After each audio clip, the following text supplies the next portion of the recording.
안녕하세요. 이번 영상에서는요, 관광통역안내사 실기 면접에 대해서 있는 그대로 자세하게 공유를 해드리겠습니다. 오늘 관광통역안내사 실기 면접 시험입니다.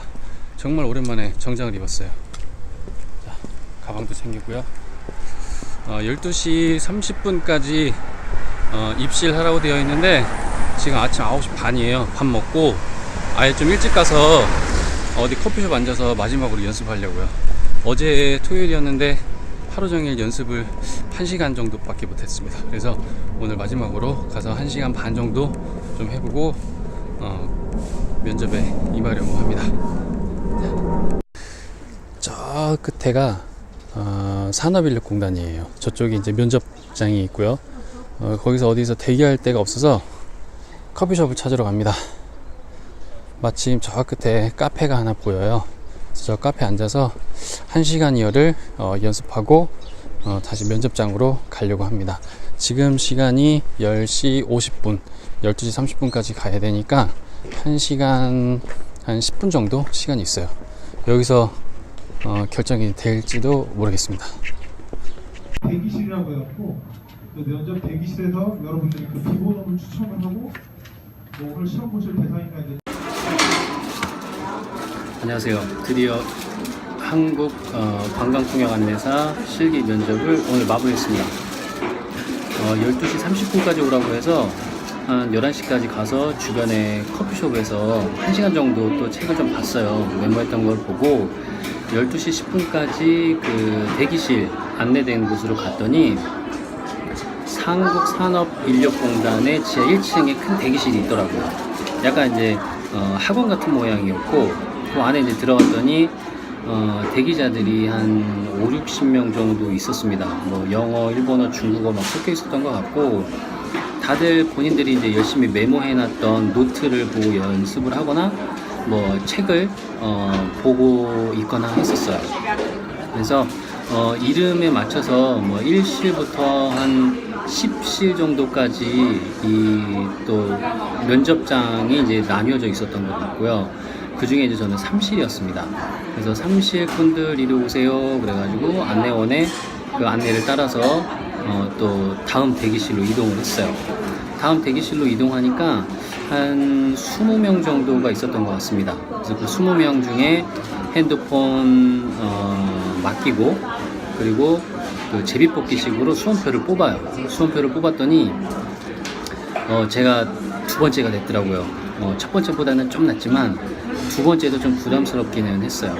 그리고 잠시 후에 이제 1시부터 면접이 시작이 됐는데 또 안내해 주시는 분의 그 안내에 따라서 첫 번째 분이 먼저 나가서 면접을 보시고 저도 이제 두 번째로 가서 면접을 봤어요.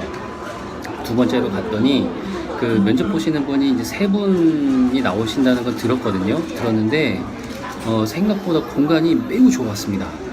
보니까 무슨 노래방에 조그만 그 방들이 많이 있는 것처럼 또는 고시원에 그 방이 여러 개 붙어 있는 것처럼 조그만 공간들이 많이 있었어요. 그래서 그 중에 잠시 기다렸더니 이제 바로 들어가라고 하더라고요. 그래서 정말 문 열고 들어갔는데 조그만 테이블 하나에 면접관님 세 분이 앉아 계셨어요. 그리고 그 안에 앞에 의자가 이제 놓여 있어서 저는 그 의자에 앉았습니다. 생각보다 정말 가까웠어요. 그래도 뭐 회사 면접 보거나 할 때는 어느 정도 거리를 두고 면접을 보고 하는데 오늘 면접 본 상황에서의 그 거리는 정말 그 면접관님들하고 저하고 손 뻗으며 악수할 수 있는 거리예요. 그러니까 면접관님들이 사용하시고 계신 그 테이블에 제 무릎과 발끝이 닿을랑말랑한 거리.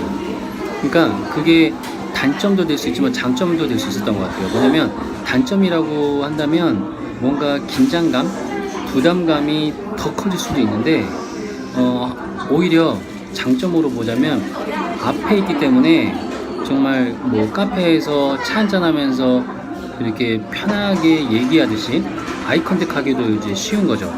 그런 느낌으로 할 수 있었던 것 같아요. 그래서 그 부분에 대해서 공유를 또 한번 해보겠습니다. 네, 그래서 그 면접 장소에 들어갔어요. 들어갔더니 일단 인지하고 있는 대로 세 분이 계셨습니다만 공간은 매우 좁았고 그만큼 거리는 되게 가까웠습니다. 거리가 가까웠기 때문에 부담감도 느끼고 한편으로는 좀 대화하는 느낌으로 가도 되겠다라는 생각은 잠깐 했어요. 그 중에 일단 요 왼쪽에는 아나운서 같은 느낌의 일본 여성분이 계셨고요. 그리고 가운데에는 인자한 느낌의 교수님 같은 한국 남자분이 계셨고, 그리고 오른쪽 편에는 약간 귀여운 행정공무원 느낌의 일본 여성분이 계셨어요. 그래서 전체적인 분위기는 뭐 딱딱하거나 뭐 엄숙하거나 그러지 않았습니다. 뭐 웃으시거나 그러지도 않았지만 나름 좀 편안한 느낌은 있었던 것 같아요. 뭐 저로 하여금 뭔가 긴장감을 느끼게 하거나 그런 분위기는 전혀 조성하지 않았습니다. 일단 제가 받은 질문은 총 4가지였는데요. 한 가지는 슬로우시티와 슬로우시티에 해당하는 지역 2가지를 말해봐라. 그리고 두 번째는 관광이 한 지역과 그 국가 전체에 미치는 영향을 설명해 봐라. 그 다음 세 번째는 DMZ 투어 코스를 설명해라. 그리고 네 번째는 관광객이 탑승한 그 버스가 교통사고를 당했을 때 어떻게 해야 되는지 설명하라. 이렇게 4가지였어요. 그리고 같은 날 제 후배 중에 한 분이 영어로 실기 면접을 봤어요. 그래서 저녁에 연락을 주고받아서 한번 공유를 했더니 그 친구는 5개나 질문을 받았답니다. 저 같은 경우는 그 관광이 그 지역과 국가에 미치는 영향을 설명해봐라 라고 했던 거는 한국어였어요. 한국어로 대답을 했었거든요. 근데 그 후배는 5가지 질문 모두 영어였답니다. 그래서 5가지 질문이 뭐였냐면, 첫 번째 정말 어려웠어요. 한국과 중국, 북한과 미국 국제적 정세가 한국 관광에 미치는 영향을 설명해라. 어렵죠.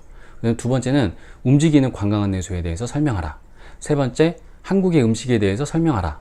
네 번째, 패키지 관광일 경우 항공기가 지연되었을 때 어떻게 해야 하는지 설명해봐라.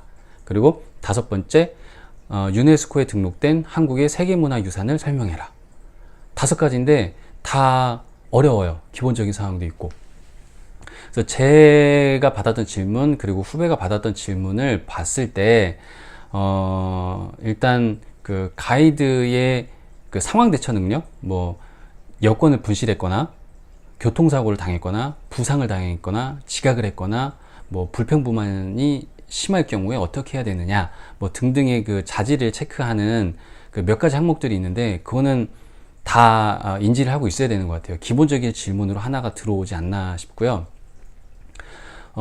좀 어려운 질문들, 뭐 국제적인 정세, 그 다음에 관광이 뭐 국가와 지역 발전에 미치는 뭐 영향이라던가 이런 거는 조금 어려운 듯 하면서도 좀 어떻게 보면 원론적인 대답이 나올 수밖에 없는 질문일 수도 있을 것 같고, 그리고 뭐 각각의 뭐 관광 콘텐츠 물어보는 것들, 뭐 유산, 문화유산, 그 다음에 뭐 DMZ, 판문점 이런 것들은 유명한 관광지 중에서도 대표적인 것이기 때문에 좀 순번을 정해서 중요한 것들 뭐 10가지, 20가지 정도는 어느 정도 꿰차고 있으면 그래도 받는 질문 4가지, 5가지 중에 뭐 절반 이상은 뭐 대답할 수 있지 않을까라는 생각이 좀 들었습니다. 제가 이제 영상을 몇 가지 모니터링 하면서 이 개선하려고 했던 거가 뭐였냐면, 중요한 게 이제 웃는 표정이었거든요. 이렇게 웃으면서 얘기를 하려고 했는데 전혀 웃지를 못했어요. 전혀 웃지를 못했기 때문에 면접 보고 나서도 그게 계속 좀 마음에 남았고요. 중간중간에 뭐 대답하기 전에, 대답하기 후에 그때 이제 웃으려고 뭐 입꼬리만 이제 살짝 이렇게 하는 정도로 했던 것 같습니다. 그리고 문 열고 들어갈 때도 활짝 웃으면서 들어가고 싶은 마음은 있었지만 좀 진지하게 보이는 게 나을까 싶어서 이렇게 눈 내리 깔고 이렇게 조용히 문 열고 들어갔고요. 나올 때도 이 뭐 신경 안 쓰실 것 같긴 하지만 엉덩이, 그러니까 뒷모습 보이지 않고 이렇게 엉덩이를 뒤로 빼고 뒷걸음질 치면서 문을 열고 나갔는데, 그때도 눈을 마주치지는 않았어요. 그리고 나갈 때는 선생님들께서 다 이게 점수 체크하시느라고 고개를 이렇게 숙이고 계셨던 것 같아요. 참고로 저는 이제 면접 보는 사람 중에 2번째로 들어갔어요. 2번째로 들어갔기 때문에 어떻게 보면 여러 가지 질문 중에서 조금 비교적 쉬운 질문을 받았지 않았나라는 생각이 듭니다. 그러면 질문에 대해서 이제 대답 어떻게 했는지 상황 설명을 해드릴게요.